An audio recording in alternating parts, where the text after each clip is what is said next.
I was scrolling through Reddit when I came across a post seeking advice. The poster said he had HIV but was hiding it from his fiancée. The post had tens of thousands of likes. Intrigued, I clicked to read more. As I went through the details, I realized, why did his description of the fiancé sound so much like me? I fell for my girlfriend the moment I saw her. She's gorgeous, a senior accountant, and comes from a well-off family in town. The only catch? She refuses to do it until marriage. I'm a guy, you know. How am I supposed to be around the woman I love every day and not touch her? But since she wouldn't budge, I had to find someone else. Who knew some random hookup would give me HIV? I really do love my girlfriend. Just last week we met each other's parents, and we're about to get engaged. But if she finds out about this, she'll dump me for sure. So, should I come clean or not? The post left me speechless. By some crazy coincidence, I'm also a senior accountant. Just 2 days ago, my boyfriend Jake Allen took me to meet his folks over the weekend. Look, you can't totally blame me. If she hadn't been so frigid, this wouldn't have happened. Just my rotten luck, I guess. The comment section was a dumpster fire of disgust. After all, HIV is a serious, highly infectious disease with a grim prognosis. If this poor girl married him, her life would be over. Some people called BS, figuring it was just clickbait.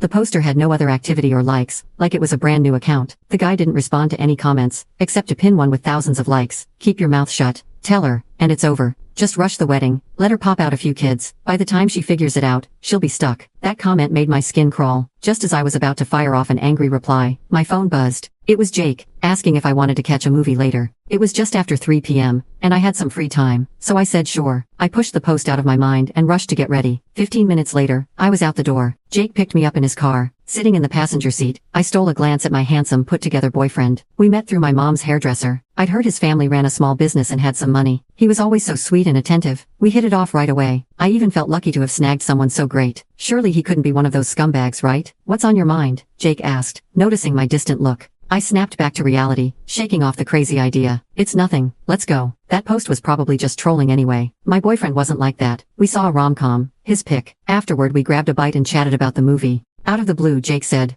Laura, you know, we're not getting any younger, just like that couple in the film. You met my parents last week, and they adore you. Why don't we tie the knot soon? I was floored. I hadn't expected him to bring up marriage out of nowhere. Sure, after meeting his parents, I knew we were heading that way. But right now, it caught me off guard. That Reddit post flashed through my mind again. After a moment, I said, marriage isn't something you rush into. We should have our families meet, and maybe get some health screening tests done first. Jake froze. What kind of health screening tests? Just a standard premarital checkup, I replied. I haven't been feeling great lately, so it's a good chance to get checked out. It was a simple suggestion, and I didn't see any issue with it. But suddenly Jake's face changed. Is that really necessary? He said, sounding antsy. If we're getting married, why bother with all that? What's wrong with a checkup? I asked, puzzled by his sudden change in tone. Lots of couples do premarital health screenings, don't they? That's only for people who sleep around. We don't need one, Jake replied. Besides, it's not even required for marriage anymore. Why waste time? Waste? It's about taking care of our health. I was about to make my case when his phone buzzed, cutting me off. He glanced at the screen. A buddy just texted. Something urgent came up,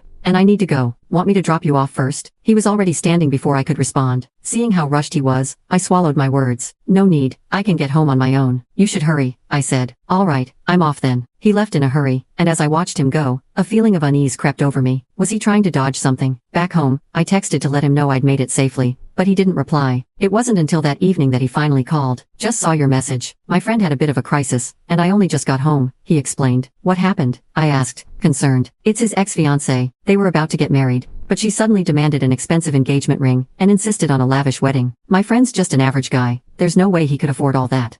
They broke up, but now she regrets it and showed up at his place, threatening to hurt herself. Jake paused, then asked, Laura, your family wouldn't expect a big fancy wedding, would they? I frowned. Asking about wedding expectations was fine, but the way he'd framed it, like he was prepping me for something, made me uneasy. Still, I answered. My mom mentioned something small and intimate, maybe just close family and friends. Small and intimate? His tone shifted. Why? Is that a problem? No, not at all. For you, I'd throw the biggest party in town if I could, he said sweetly, which put me a bit more at ease. But then he added hesitantly, it's just, with the pandemic, business hasn't been great. Plus, we'll need to save for a house, which isn't cheap. So even a small wedding feels a bit steep. I understand, I said. I'm not unreasonable. I knew he was already thinking of our future with the house savings. I couldn't ignore that. I decided to be honest. The wedding is really just a formality. My parents said they'd help out with some of the costs. It's not all on you. Really? Jake's mood lifted. I knew it. You and your parents are so understanding. Don't worry, we'll figure it out. By the way, did you talk to your parents about setting up a meeting between our families? Hearing that, I thought back to his strange behavior earlier. I decided to bring it up again. About the health screening? Silence fell on the other end of the line. After a moment, I heard him ask coldly, Laura Jefferson, are you doubting me? I froze. No, I didn't mean it like that. If you aren't, then why insist on a screening? Jake sounded angry. You're just worried I might be sick or that I'm fooling around, aren't you? I can't believe after 6 months together, you'd still think that. I'm really disappointed in you. No, that's not it, I exclaimed, sitting up in bed.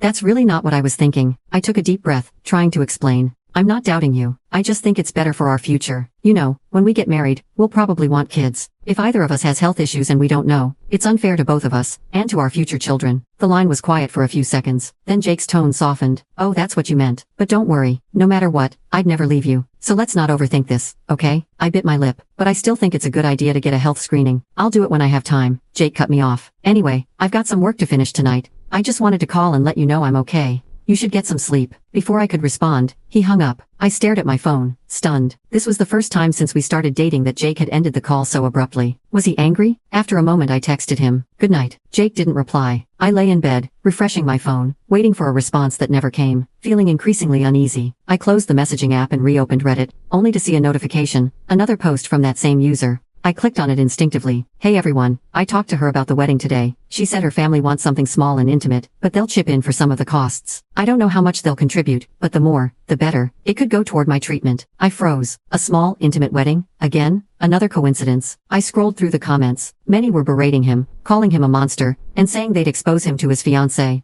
Someone asked, what if you don't get enough money? He replied quickly, then I'll just infect her too. I doubt her family will leave her without money for treatment. And once she gets it, I'll make sure it ends up with me. A chill ran through me. What kind of person is this? I couldn't ignore the familiar details in the post, and my fear and doubt grew. I clicked on his profile, hoping to send a private message and find out who he really was. But as soon as I clicked, I saw that all his previous posts had been deleted. I tried to message him anyway, but it showed an error. He disabled private messages. My unease intensified. I stared at his profile picture, searching for any clue to his identity. I barely slept that night. The next day, I waited until the afternoon before I finally messaged Jake. Are you free today? A while later he replied, I'm on a business trip. A business trip? Just when I asked him to get a health screening? Why now? My doubts grew, like a weed that couldn't be pulled. I tried to reassure myself that he might truly be busy. I'd wait until he returned, and then we could talk about the screening again. But that evening, I saw a photo on his friend's Instagram, a picture taken at a bar. Jake's face wasn't visible, but I saw a hand with our matching couple's ring, the one engraved with J and L. It gleamed in the neon lights. My heart sank. I immediately texted him, where are you right now?